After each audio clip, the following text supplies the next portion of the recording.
Hey guys, welcome to the Tom Reefer Studio, new viewers. Here's the 20-gallon mixed reef cube. Look at that guy. Up top we have the 5-gallon NANO. In the back we have the infamous 6-gallon tall, 8 inches wide by 22 inches high. And over here we have the 10-gallon Peninsula mixed reef. Today's Water Change Wednesday. I answer all your questions and comments that you sent me below my videos, and let's get right into it. The canopy gets taken off during the summer months, keeps it cool. Guess what I remembered though? I got the video lights on here. New viewers, Water Change Wednesday is a question and answer format.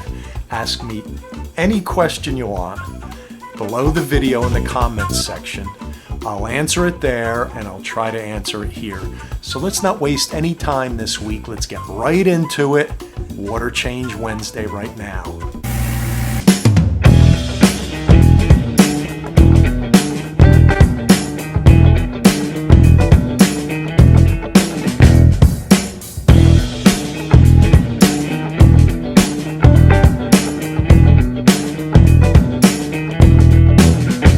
From Bald 8 Bill. He's got a 94-gallon aquarium. Everything is testing extremely low.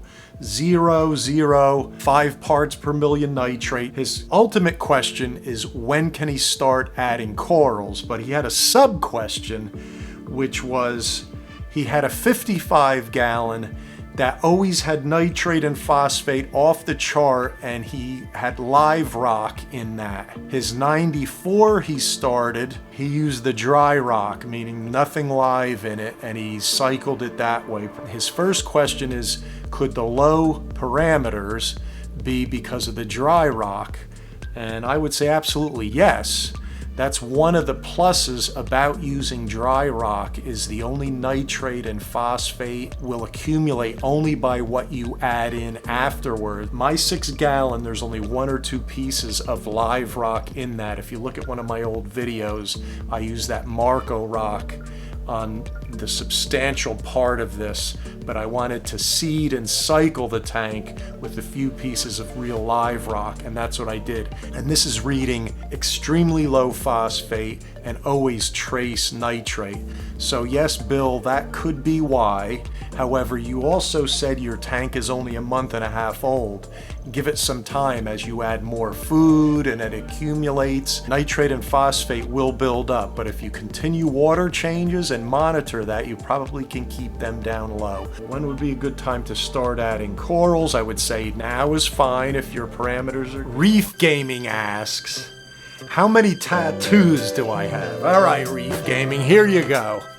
These are my tats on this arm, and these are my tats on this arm. So count them up. I don't know how many I have, but I'm done. Thanks, Reef. Leroy asks, are AIO all-in-one tanks worth the money? I would say yes and no. I know that's a lame answer, but yes if you have the money, because then it's all there for you.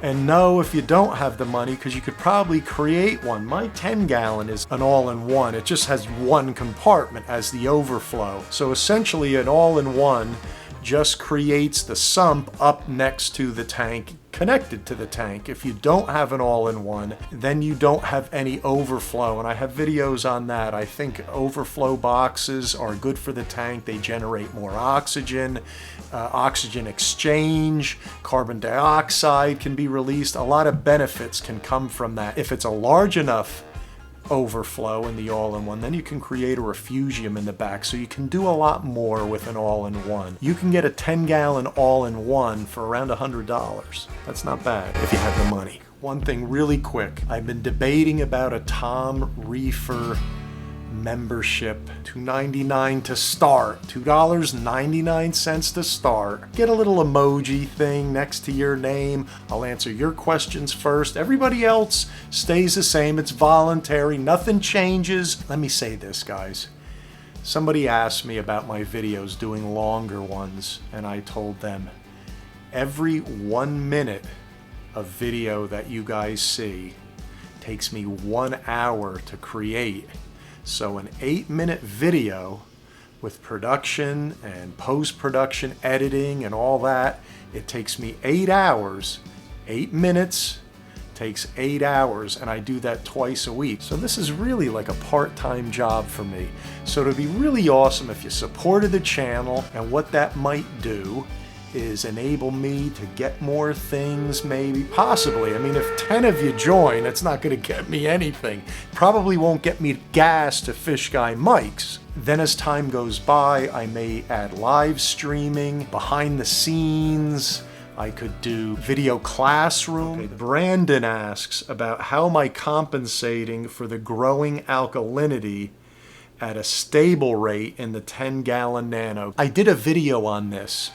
If you change your water regularly, if you do weekly water changes on a Nano tank, say on a 10-gallon of 20 to 30%, and sometimes even 50 I'll do on this weekly, that will keep your parameters balanced. That will keep your alkalinity and calcium balanced. If alkalinity is being used up, then you're replacing it with salt water, but you have to do it weekly. If you do monthly water changes on a 10-gallon, then you could potentially be depleting your alkalinity depending on what you have in the tank. I also dose kalkwasser in my ATO, so I'm sure that keeps my alkalinity stable also. It's not as balanced as a 2-part, but I don't think I really need it or have needed it in this 10-gallon. My Montepora digitata looks really good in here, and all it is water change and kalkwasser in my ATO. I feel like I have to rush through these questions, guys. I'm not sure why. If I seem like I'm going too fast, slow it down, watch it over again. I don't know, I'm going fast.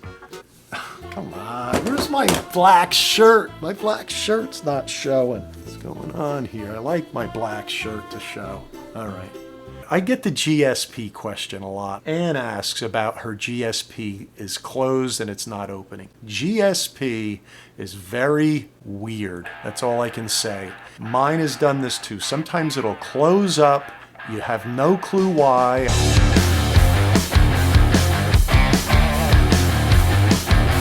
I was at a time when I thought it was my peppermint shrimp climbing all over it, and it wound up not being that. It wasn't my parameters. It just felt like closing up.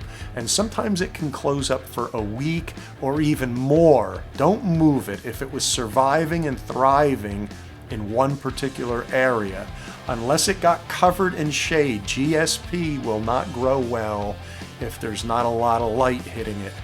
Flow doesn't matter so much. It likes medium flow. It likes high flow. It should thrive. Just wait it out and you'll have your GSP back, Ann. Here it comes. I didn't get a chance to shout out Stephen Pavin. Stephen is the guy that created the logo at the beginning of the Tom Reefer videos. He's a great guy, and he always comes up with these great anecdotal comments about my videos. So, Tom, the suddenly appearing Tom Reefer at the beginning were high art. You are the Kubrick of the reef tank videos. Also, your videos are a 5-star sonic buffet. Each video sends the viewer on a journey, and in the end, leaves them wanting more.